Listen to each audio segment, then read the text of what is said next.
പിതാവിൻ്റെയും പുത്രൻ്റെയും പരിശുദ്ധാത്മാവിൻ്റെയും നാമത്തിൽ ആമേൻ. ഈശോയിൽ ഏറ്റവും സ്നേഹമുള്ള സഹോദരങ്ങളെ, എപ്പിഫനിയുടെ 18ാമത്തെ എപ്പിസോഡിലേക്ക് നിങ്ങളെ പ്രാർത്ഥനാപൂർവം ഞാൻ സ്വാഗതം ചെയ്യുന്നു. ഒരു ദിവസം കൂടി കർത്താവിൻ്റെ വചനവുമായി നിങ്ങളുടെ പക്കലേക്ക് എത്താൻ ദൈവം തന്ന ഈ അനുഗ്രഹീതമായ അവസരത്തിന് കർത്താവിന് ഞാൻ മഹത്വം കൊടുക്കുന്നു. നിങ്ങളോടുള്ള എൻ്റെ സ്നേഹവും നന്ദിയും ഞാൻ അറിയിക്കുകയും ചെയ്യുന്നു.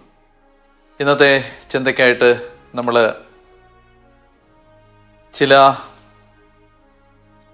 കൂടുതൽ വചനങ്ങളിലൂടെ കടന്നു പോവുകയാണ്. ഒരു പ്രത്യേക ഭാഗം വിശദീകരിക്കുന്നതിനപ്പുറത്ത് ഞാൻ ഈ ദിവസങ്ങളിലൊക്കെ നമ്മൾ ക്രിസ്മസിനെ കുറിച്ച് ചിന്തിക്കുമ്പോൾ പരിശുദ്ധ അമ്മയെക്കുറിച്ച് പലയിടങ്ങളിലായി പല കാര്യങ്ങൾ സംസാരിക്കുന്നുണ്ടായിരുന്നെങ്കിലും ഒരു എപ്പിസോഡ് മുഴുവനായി മാതാവിനെക്കുറിച്ച് ചെയ്തിട്ടില്ല എന്നുള്ളതുകൊണ്ട് അത് കുറെ കൂടി കഴിഞ്ഞിട്ട് ചെയ്യാമെന്ന് വിചാരിച്ച് ഇരുന്നതുകൊണ്ടാണ് ഇന്ന് നിങ്ങളോട് ഞാനത് ഒന്ന് പങ്കുവെക്കാൻ ആഗ്രഹിക്കുകയാണ്. ഒരു എപ്പിസോഡ് കൊണ്ട് ഒരുപക്ഷെ ഞാൻ പറയുന്ന കാര്യങ്ങൾ അവസാനിക്കണമെന്നില്ല. ഈ എപ്പിസോഡിൽ തീർന്നില്ലെങ്കിൽ നമുക്കിത് അടുത്ത എപ്പിസോഡിൽ കണ്ടിന്യൂ ചെയ്ത് പൂർത്തിയാക്കാൻ കഴിയും. ഞാൻ പരിശുദ്ധ അമ്മയുടെ ജീവിതവുമായി ബന്ധപ്പെട്ട് ക്രിസ്മസിൻ്റെ ചിന്തകളിൽ ഒരു 7 കാര്യങ്ങൾ ദൈവവചനവുമായി ബന്ധപ്പെട്ട് പരിശുദ്ധ അമ്മ പുലർത്തിയ ചില നിലപാടുകളെ നമുക്കൊന്ന് മനസ്സിലാക്കാൻ വേണ്ടി പരിശ്രമിക്കാം. ദൈവവചനവും പരിശുദ്ധ അമ്മയും, മാതാവ് വചനത്തെ സ്വീകരിച്ച വിധം, ഇതാണ് നമ്മുടെ ധ്യാന വിഷയമായി നമ്മൾ മാറ്റുന്നത്. ഒന്നാമത്തേത് ലൂക്കായുടെ സുവിശേഷം 1-ാം അധ്യായം 29-ാമത്തെ വാക്യം. ലൂക്കാ സുവിശേഷം 1-ാം അധ്യായം 29-ാമത്തെ വാക്യം. ഈ വചനം കേട്ട് അവൾ വളരെ അസ്വസ്ഥയായി. ദൂതൻ്റെ അഭിവാദനം കേൾക്കുമ്പോഴാണത്. ദൂതൻ അവളോട് പറയുകയാണ്, ദൈവകൃപ നിറഞ്ഞവളെ സ്വസ്തി, കർത്താവ് നിന്നോട് കൂടെ. ഈ വചനം കേട്ട് അവൾ വളരെ അസ്വസ്ഥയായി. മാതാവും വചനവും തമ്മിലുള്ള ആദ്യത്തെ ബന്ധം, അല്ലെ ഒന്നാമതായി നമ്മൾ കണ്ടെത്തുന്ന ബന്ധം, വചനത്തിന് മുമ്പിൽ അവൾ അസ്വസ്ഥയായി. നമ്മൾ ദൈവവചനത്തെ എങ്ങനെയാണ് സമീപിക്കേണ്ടത് എന്ന് ബൈബിൾ നമുക്ക് പറഞ്ഞു തരുന്ന ഒരു പ്രധാനപ്പെട്ട വാക്യം യെശയ്യാ പ്രവചനത്തിൻ്റെ 66-ാമത്തെ അധ്യായത്തിൽ ഉണ്ട്. യെശയ്യാ പ്രവചനത്തിൻ്റെ 66-ാമത്തെ അധ്യായത്തിൽ ദൈവവചനം നമ്മൾ എങ്ങനെയാണ് സ്വീകരിക്കേണ്ടത് എന്ന് പറഞ്ഞിട്ടുണ്ട്. 66-ാം അധ്യായത്തിൻ്റെ 2-ാമത്തെ വാക്യം, യെശയ്യാ 66 വാക്യം 2. ഇങ്ങനെയാണത് കർത്താവ് അരുളി ചെയ്യുന്നു, ഇവയെല്ലാം എൻ്റെ കരവേലയാണ്, ഇവയെല്ലാം എൻ്റെ ഇത് തന്നെ. ആത്മാവിൽ എളിമയും അനുതാപവും ഉണ്ടായിരിക്കുകയും എൻ്റെ വചനം കേൾക്കുമ്പോൾ വിറയ്ക്കുകയും ചെയ്യുന്നവനെയാണ് ഞാൻ കടാക്ഷിക്കുന്നത്. ദൈവവചനത്തോട് ഒരാൾ പുലർത്തേണ്ട സമീപനം യെശയ്യാ 66:2 പറയുകയാണ്, ആത്മാവിൽ എളിമയും അനുതാപവും ഉണ്ടായിരിക്കുകയും എൻ്റെ വചനം കേൾക്കുമ്പോൾ വിറയ്ക്കുകയും ചെയ്യുന്നവനെയാണ് ഞാൻ കടാക്ഷിക്കുന്നത്. ദൈവവചനത്തോട് മാതാവ് പുലർത്തിയ ഒരു ആദരവ് കത്തോലിക്കാ തിരുസഭയുടെ മതബോധന ഗ്രന്ഥം നമ്മളോട് പറയുന്നുണ്ട്. ദൈവവചനത്തിലൂടെ പിതാവായ ദൈവം തൻ്റെ മക്കളോട് നേരിട്ട് സംസാരിക്കുന്നു. വചനം ദൈവം നമ്മോട് നേരിട്ട് സംസാരിക്കുന്ന ദൈവത്തിൻ്റെ അരുളപ്പാടുകളായതുകൊണ്ട്, ദൈവവചനം ദൈവം തന്നെ ആയതുകൊണ്ട്, ദൈവവചനത്തോട് ഒരാൾ പുലർത്തുന്ന ആദരവ് ദൈവത്തോട് തന്നെ പുലർത്തുന്ന ആദരവാണ്. പരിശുദ്ധമ്മ ദൈവവചനത്തെ വളരെ ഗൗരവമായി എടുത്ത ആളാണ് എന്ന് മാത്രമല്ല, ഈ വചനം കേൾക്കുമ്പോൾ അവൾ അസ്വസ്ഥയായി. യാക്കോബ് ശ്ലീഹ ദൈവവചനം കേൾക്കുന്ന ആളുകളോട് പറയുന്ന ഒരു മുന്നറിയിപ്പുണ്ട്. യാക്കോബിൻ്റെ ലേഖനത്തിൻ്റെ 1-ാമത്തെ അധ്യായത്തിലാണ്. വിശുദ്ധ യാക്കോബ് പറയുകയാണ്, വാക്യം 22, യാക്കോബ് 1:22, നിങ്ങൾ വചനം കേൾക്കുക മാത്രം ചെയ്യുന്ന ആത്മവഞ്ചകരാകാതെ അത് അനുവർത്തിക്കുന്നവരും ആയിരിക്കുവിൻ. ദൈവവചനത്തിന് മുമ്പിൽ നമ്മൾ അസ്വസ്ഥരാവേണ്ടതുണ്ട്. ദൈവവചനം നമ്മൾ വളരെ ഗൗരവത്തോടെ കർത്താവിനെ കേൾക്കേണ്ടതുണ്ട്, വചനത്തെ കേൾക്കേണ്ടതുണ്ട്. അപ്പോൾ അതുകൊണ്ട് വചനം നമുക്കൊത്തിരി ഈ കാലഘട്ടത്തിൽ എല്ലാവർക്കും വചനം അറിയാം. ദൈവവചനം ആളുകൾക്ക് സുപരിചിതമാണ്. അതുകൊണ്ട് തന്നെ കേട്ട വചനമായതുകൊണ്ട് തന്നെ വചനം വീണ്ടും കേൾക്കുമ്പോൾ ഇത് കേട്ടതാണ്, ഇതറിയാവുന്നതാണ് എന്ന് കരുതി ആ വചനത്തോടൊരു പരിചയഭാവം പുലർത്തി ഈ അതിപരിചയത്വം കൊണ്ട് അതിൻ്റെ നവീനതയെ നഷ്ടപ്പെടുത്തി കളയുന്ന, അല്ലെങ്കിൽ അതിപരിചയത്വം കൊണ്ട് അതിൻ്റെ വില മനസ്സിലാക്കാതെ പോകുന്ന ഒരു യാന്ത്രികത നമ്മളിൽ കടന്നുകൂടാറുണ്ട്. Familiarity breeds contempt.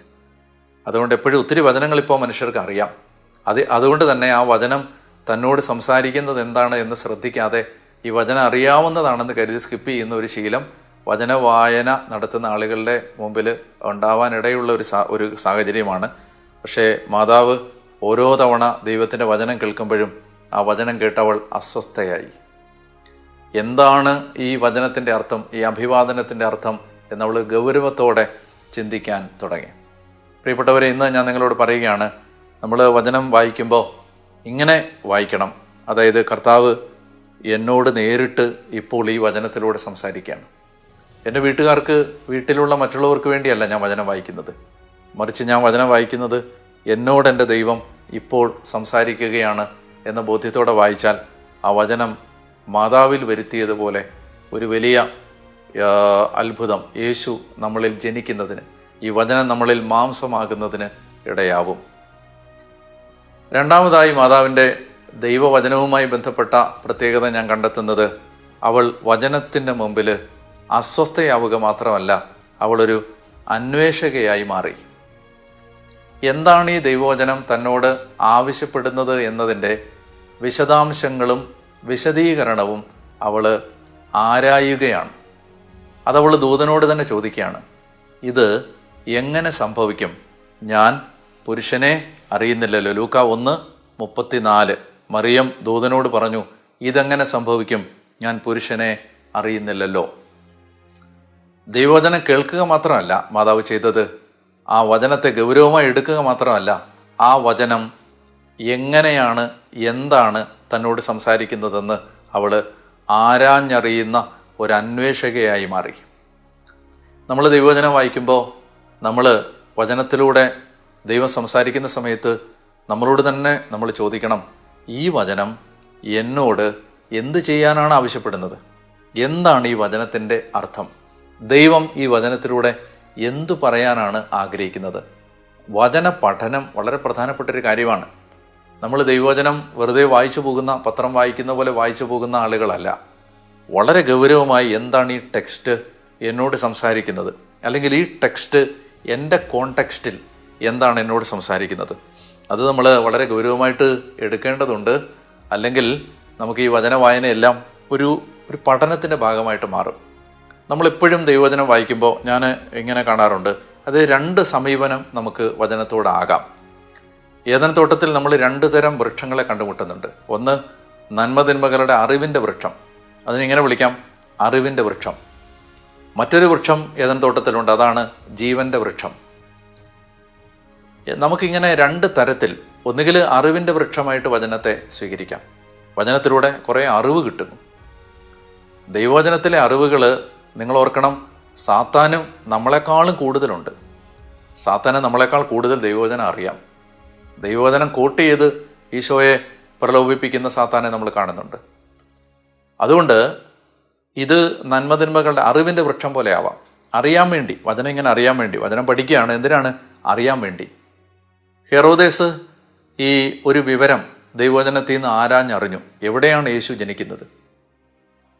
ആ വിവരം അയാൾ അറിഞ്ഞതുകൊണ്ട് അയാളുടെ ജീവിതത്തിൽ സാരമായ കാതലായ യാതൊരു വ്യത്യാസവും ഉണ്ടാകുന്നില്ല. അയാൾ ആ തിരുവെഴുത്തുകൾ ജ്ഞാനികളെ കൊണ്ട് എടുപ്പിച്ചു. അതിൽ എവിടെയാണ് യേശു ജനിച്ചതെന്ന് സൂക്ഷ്മമായി അന്വേഷിച്ചറിഞ്ഞു. ആ തിരുവെഴുത്തുകളിൽ നിന്ന് ബേഥലഹേമാണെന്ന് മനസ്സിലാക്കി. ആ തിരുവെഴുത്തുകൾ, ആ ചുരുളുകൾ ഒരു തലയണയാക്കി അയാൾ കിടന്നുറങ്ങി. ഈ വചനം നമുക്ക് അറിവിൻ്റെ ഭാഗമാവുക മാത്രമല്ല വേണ്ടത്, മറിച്ച് ഇത് ഏദൻ തോട്ടത്തിൽ വേറൊരു വൃക്ഷമുണ്ട്, അത് ജീവൻ്റെ വൃക്ഷമാണ്. യോഹന്നാൻ പറഞ്ഞു, ഈശോ പറഞ്ഞ ഒരുപാട് കാര്യങ്ങൾ ഈ ഭൂമിയിൽ ഉണ്ട്. അതെല്ലാം കൂടെ എഴുതാൻ പോയാൽ ഈ ഭൂമിയിലെ ഗ്രന്ഥങ്ങളൊന്നും തികയത്തില്ല. അതുകൊണ്ട് ഞാൻ അതിൽ നിന്ന് കുറച്ച് കാര്യങ്ങൾ തിരഞ്ഞെടുത്ത് എഴുതുകയാണ്. എന്നിട്ട് അദ്ദേഹം പറയും, യോഹന്നാൻ്റെ സുവിശേഷത്തിൻ്റെ 20-ാം അധ്യായത്തിലാണ്. അദ്ദേഹം പറയും, ഇതെല്ലാം ഞാൻ എഴുതിയത് നിങ്ങൾക്ക് അറിവുണ്ടാകാനല്ല, നിങ്ങൾ യേശുക്രിസ്തു ദൈവപുത്രനാണെന്ന് അറിഞ്ഞിട്ട് അതുവഴി നിങ്ങൾക്ക് ജീവനുണ്ടാവാൻ വേണ്ടിയിട്ടാണ്. നമുക്ക് ദൈവവചനം നമുക്ക് ജീവനായി മാറുന്നില്ലെങ്കിൽ, നമുക്ക് നമ്മുടെ ജീവിതത്തിൽ അത് പകർത്തപ്പെടുന്നില്ലെങ്കിൽ, വചനം നമ്മുടെ ജീവിതത്തിൽ അനുവർത്തിക്കാൻ നമുക്ക് കഴിയുന്നില്ലെങ്കിൽ ഇതൊരു അറിവിൻ്റെ വൃക്ഷം മാത്രമായിട്ട് അവശേഷിക്കും.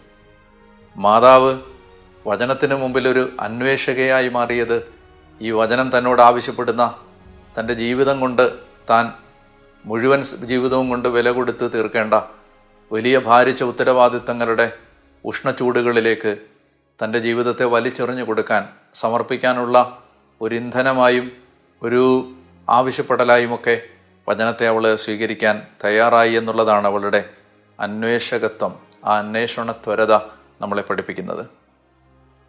മൂന്നാമതായിട്ട് മാതാവ് ദൈവവചനത്തെ സമീപിച്ച വിധം, അവൾ വചനത്തിന് മുമ്പിൽ സംശയമില്ലാതെ ആമേൻ പറഞ്ഞു. ദൂതൻ അവളോട് വിശദീകരിക്കുകയാണ്, പരിശുദ്ധാത്മാവ് നിൻ്റെ മേൽ വരും, അത്യുന്നതൻ്റെ ശക്തി നിൻ്റെ മേൽ ആവസിക്കും. അവൾ പറയുകയാണ്, ഇതാ ഞാൻ കർത്താവിൻ്റെ ദാസി, നിൻ്റെ വാക്ക്, നിൻ്റെ വചനം എന്നിൽ നിറവേറട്ടെ. ആമേൻ, ഫിയാത്ത്. പ്രിയപ്പെട്ടവരെ, ദൈവവചനം കേൾക്കുക മാത്രമല്ല ചെയ്തത്, ആ വചനം അവൾ വിശ്വസിച്ച് ആമേൻ പറഞ്ഞ് ഏറ്റെടുത്തു. ചെറിയ കാര്യങ്ങളല്ല ഇനി അവളുടെ ജീവിതത്തിൽ സംഭവിക്കുന്നത്, നിസാരപ്പെട്ട അനുഭവങ്ങളല്ല അവളെ കാത്തിരിക്കുന്നത്.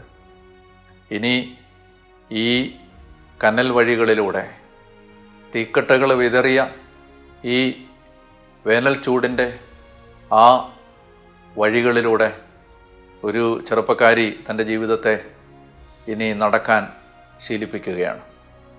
എന്തെല്ലാം കാര്യങ്ങളാണ് ഇനി അവളുടെ വഴികളിൽ കാത്തിരിക്കുന്നത്. ഭൂമിയിൽ ഒരമ്മയും കണ്ടു നിൽക്കാൻ കഴിയാത്ത സഹനങ്ങളുടെ തീവ്ര അനുഭവങ്ങളിലൂടെ തൻ്റെ മകൻ കടന്നു പോകുമ്പോൾ ഉത്തരം കിട്ടാത്തൊരായിരം ചോദ്യങ്ങൾ ചങ്കിനകത്തിങ്ങനെ ഒതുക്കിപ്പിടിച്ചമർത്തിപ്പിടിച്ച് ഒന്നും മനസ്സിലാവാതെ നടന്നു പോകുമ്പോഴൊക്കെ നമ്മളറിയണം, ഈ അമ്മ വചനം മാത്രമേ വിശ്വസിച്ച് മുന്നോട്ട് നീങ്ങിയുള്ളൂ. ഒരിക്കൽ വചനത്തിന് ആമേൻ പറഞ്ഞ സ്ത്രീ പിന്നീട് ഒരിക്കലും ഒരു തിരിഞ്ഞു നോട്ടത്തിന് തൻ്റെ ജീവിതത്തെ വിധേയമാക്കുന്നില്ല. അവൾക്കൊരിക്കലും പിന്നീട് തിരിഞ്ഞു നോക്കേണ്ടി വരുന്നില്ല. അവൾ മുന്നോട്ട് നീങ്ങുകയാണ്. വിശ്വാസത്തിൻ്റെ വീരോചിത സാക്ഷ്യമായി അവളിങ്ങനെ ഒരു ദീപശിഖ പോലെ, ഒരു പ്രകാശഗോപുരം പോലെ നമുക്ക് മുമ്പിൽ ഇങ്ങനെ ഉയർന്നു നിൽക്കുകയാണ്. പ്രിയപ്പെട്ടവരെ, ഞാൻ ഈ 3 കാര്യങ്ങൾ നിങ്ങളുടെ ശ്രദ്ധയിലേക്ക് കൊണ്ടുവരുമ്പോൾ നമുക്ക് ഇന്ന് ദൈവവചനത്തെ വളരെ ഗൗരവത്തോടെ സ്വീകരിക്കാനുള്ള ഒരു പ്രേരണ മാതാവിലൂടെ നമുക്ക് നൽകപ്പെടുകയാണ്. ദൈവവചനം ഗൗരവമായി എടുത്ത മനുഷ്യരെ അപ്പസ്തോല പ്രവർത്തനം വിളിക്കുന്നത് മാന്യന്മാർ എന്നാണ്. അപ്പസ്തോല പ്രവർത്തനം 17-ാം അധ്യായം 11-ാമത്തെ തിരുവചനം ബെറോയായിലെ ആളുകളെക്കുറിച്ച് പറയുകയാണ്. ബെറോയായിലെ യഹൂദർ തെസലോനിക്കായിലുള്ളവരെക്കാൾ മാന്യന്മാരായിരുന്നു. കാരണം ഇവർ അതീവ താല്പര്യത്തോടെ വചനം സ്വീകരിച്ചു. അപ്പസ്തോലന്മാർ പറഞ്ഞത് സത്യമാണോ എന്നറിയാൻ വിശുദ്ധ ഗ്രന്ഥങ്ങൾ അനുദിനം പരിശോധിക്കുകയും ചെയ്തിരുന്നു. ഗ്രന്ഥം, എഴുതപ്പെട്ട തിരുവെഴുത്ത് ഗൗരവത്തോടെ സമീപിച്ചൊരു ജനതയെ ബൈബിൾ വിളിച്ച വാക്ക് മാന്യന്മാർ എന്നാണ്. അപ്പോൾ അങ്ങനെ ഒരു ഉത്സാഹത്തോടെ വചനം സ്വീകരിച്ച ജനം, തെസലോനിക്കായിലെ സഭ വചനം സ്വീകരിച്ച ആ മനോഹരമായ വിധം അപ്പസ്തോലൻ അവരോട് പറയുന്നുണ്ട്. അതിങ്ങനെയാണ്, അപ്പസ്തോലന്മാർ വചനം പ്രസംഗിച്ചത് എങ്ങനെയാണെന്നാണ് അത് 1-ാം ലേഖനത്തിൻ്റെ 1 തെസലോനിക്കർ 2-ാം അധ്യായത്തിൻ്റെ 2-ാമത്തെ വാക്യത്തിൽ പറയുന്നത്, കഠോരമായ ക്ലേശങ്ങളുടെ മധ്യേ ദൈവത്തിൻ്റെ വചനം ഞങ്ങൾ പ്രസംഗിച്ചു. അങ്ങനെ ഈ വലിയ വേദനാജനകമായ അനുഭവങ്ങളുടെ നടുവിൽ ദൈവവചനം അപ്പസ്തോലന്മാർ പ്രസംഗിച്ചപ്പോൾ തെസലോനിക്കയിലെ സഭ എങ്ങനെയാണ് വചനം സ്വീകരിച്ചെന്നറിയാവോ? 1 തെസലോനിക്കർ 2-ാം അധ്യായം 13-ാമത്തെ വാക്യം, ഞങ്ങളിൽ നിന്ന് നിങ്ങൾ കേട്ട ദൈവവചനം മനുഷ്യൻ്റെ വചനമായിട്ടല്ല, വിശ്വാസികളായി നിങ്ങളിൽ പ്രവർത്തിക്കുന്ന യഥാർത്ഥ ദൈവത്തിൻ്റെ വചനമായിട്ടാണ് നിങ്ങൾ സ്വീകരിച്ചത്. പ്രിയപ്പെട്ടവരെ, നമ്മൾ ഒത്തിരി വചനം കേൾക്കുന്നുണ്ട്. എനിക്ക് ചിലപ്പോൾ ഭയം തോന്നാറുമുണ്ട്. കാരണം അതുപോലെ ദൈവവചനം നമുക്ക് അറിയാമെന്ന്. പക്ഷേ ഈ ദൈവവചനത്തെ വളരെ ഗൗരവമായിട്ട് നമ്മൾ എടുക്കുന്നുണ്ടോ? ഈ വചനം കേട്ട് നമ്മളിങ്ങനെ കേട്ട് മറന്നു പോകുന്ന മനുഷ്യരായിട്ട് മാറുകയാണോ? കുറെ കൂടി ഗൗരവമായിട്ട് നമുക്ക് ഈ വചനത്തെ എടുക്കേണ്ടതില്ലേ? വചനം ആവശ്യപ്പെടുന്ന കാര്യങ്ങളിലേക്ക് നമ്മളെ സമർപ്പിക്കേണ്ടതില്ലേ? അത്തരമൊരു ആത്മശോധനയ്ക്ക് ഇന്ന് നമുക്ക് നമ്മളെ തന്നെ വിധേയമാക്കാനായിട്ട് പരിശ്രമിക്കാം. ഞാൻ ഇന്ന് നിങ്ങളോട് ഒരു ടാസ്ക്കായിട്ട് ആവശ്യപ്പെടുന്നത് ഈ മനുഷ്യൻ്റെ ബന്ധങ്ങളൊക്കെ വളരാൻ വളരെ നല്ലൊരു കാര്യമാണ് നമുക്ക് ഒരുമിച്ച് ഭക്ഷണം കഴിക്കുക എന്നുള്ളത്. നമ്മൾ കുടുംബാംഗങ്ങളൊക്കെ ഒരുമിച്ച് ഭക്ഷണം കഴിക്കാറുണ്ടല്ലോ, പ്രിയപ്പെട്ടവരൊക്കെ ഒരുമിച്ചിരുന്ന് ആഹാരം കഴിക്കാറുണ്ടല്ലോ. ഞാനിന്ന് നിങ്ങളോട് ആവശ്യപ്പെടുന്ന ഒരു ടാസ്ക്, നിങ്ങൾ ഒരിക്കലും ഭക്ഷണമേശയിലേക്ക് വിളിച്ചിട്ടില്ലാത്ത ഒരാളെ, നിങ്ങൾ ഒരിക്കൽ പോലും ആഹാരം കഴിക്കാൻ കൂട്ടിയിട്ടില്ലാത്ത ഒരാളെ, അയാൾക്ക് ഒരു നേരത്തെ ഭക്ഷണം കൊടുക്കാൻ ഒരു ശ്രമം നടത്താമോ? ഒരു പൊതിച്ചോറ് പോകുന്ന വഴിക്ക്, ജോലിക്ക് പോകുന്ന വഴിക്ക് കയ്യിലെടുത്തിട്ട് അത് ഈ പോകുന്ന വഴിക്ക് ഉച്ചയ്ക്ക് ഭക്ഷണം കഴിക്കാനുള്ള പ്രിവിലേജ്, നമ്മളെപ്പോലെ ആഹാരം കഴിക്കാനുള്ള പ്രിവിലേജ് ഇല്ലാത്ത ഏതെങ്കിലും ഒരാൾക്ക് കൊടുത്തിട്ട് അയാൾ ഭക്ഷണം കഴിക്കുന്നത് സന്തോഷത്തോടെ ഒന്ന് കണ്ടു നിൽക്കാൻ കഴിയുമോ? അല്ലെങ്കിൽ ഒരു 10 പേർക്ക് ഇന്ന് നിങ്ങൾക്ക് ഭക്ഷണം കൊടുക്കാൻ കഴിയുമോ? ഇന്ന് വിശക്കുന്ന ആർക്കെങ്കിലും ഒരാൾക്ക് ഹോട്ടലിൽ നിന്ന് ഒരിത്തിരി ആഹാരം വാങ്ങിച്ചു കൊടുക്കാൻ പറ്റുമോ? അല്ലെങ്കിൽ നമ്മുടെ വീട്ടിലേക്ക് ഇന്ന് വരെ നമ്മൾ ആഹാരത്തിന് വിളിച്ചിട്ടില്ലാത്ത ഒരാളെ വിളിച്ച് ഒരു നേരത്തെ ഭക്ഷണം കൊടുക്കാൻ പറ്റിയാൽ, പ്രിവിലേജഡായ ആളുകൾക്ക് ഒരുപക്ഷെ നമ്മൾ കൂട്ടത്തിലൊക്കെ കൂട്ടാൻ പറ്റുന്നവർക്ക്, അച്ഛന്മാർക്ക്, സിസ്റ്റേഴ്സിന്, പിതാക്കന്മാർക്ക്, നമ്മുടെയൊക്കെ ഒരു അന്തസ്സിന് ചേർന്ന് നിൽക്കുന്ന ആളുകളെയൊക്കെ വിളിച്ച് ഭക്ഷണം കൊടുക്കാൻ ഒരുപക്ഷെ ബുദ്ധിമുട്ടില്ലായിരിക്കും. പക്ഷെ കുറെ കൂടി സാധാരണക്കാരായ മനുഷ്യരെ ആഹാരമേശയിലേക്ക്, അത്താഴമേശയിലേക്ക് വിളിക്കാൻ പറ്റുമെന്ന് നോക്കുക.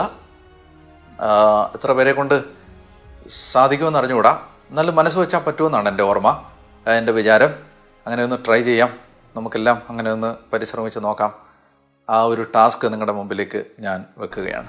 നല്ല കർത്താവ്, ഈ ദിവസത്തിനായിട്ട് ഞാൻ അങ്ങേക്ക് നന്ദി പറയുന്നു. ഈ പ്രിയ മക്കൾ ഈ 18ാമത്തെ ദിവസം അവിടുത്തെ മുമ്പിൽ വചനം ധ്യാനിക്കാൻ വളരെ സ്നേഹത്തോടെ, ദാഹത്തോടെ, താല്പര്യത്തോടെ വന്നതിന് അങ്ങേക്ക് ഞാൻ നന്ദി പറയുന്നു. ഇവരെ അവിടുന്ന് അനുഗ്രഹിക്കണമേ. ഇവരുടെ ജീവിതത്തിൽ ഇന്ന് സവിശേഷമായ ഒരു ദൈവകൃപ വെളിപ്പെട്ട് വരണമേ. ഇവരുടെ ഭാരങ്ങൾ, രോഗങ്ങൾ, തകർച്ചകൾ കർത്താവ് ഏറ്റെടുക്കണമേ. കർത്താവായ യേശുവിൻ്റെ നാമത്തിൽ ആമേൻ. പ്രിയപ്പെട്ടവരെ, നാളെ കാണാം. 19ാമത്തെ ദിവസം നമുക്ക് ഈ പരിശുദ്ധ അമ്മയുമായിട്ട് ബന്ധപ്പെട്ട ചിന്തകൾ തന്നെ തുടരാം. അതുകൊണ്ട് ഒത്തിരി സന്തോഷത്തോടെ ഞാൻ നിങ്ങളെ കാണാൻ വീണ്ടും കാത്തിരിക്കുന്നു. നാളെ കാണും വരെയും ദൈവം നിങ്ങളെ കൃപയിൽ കാത്തു സൂക്ഷിക്കട്ടെ. ആമേൻ.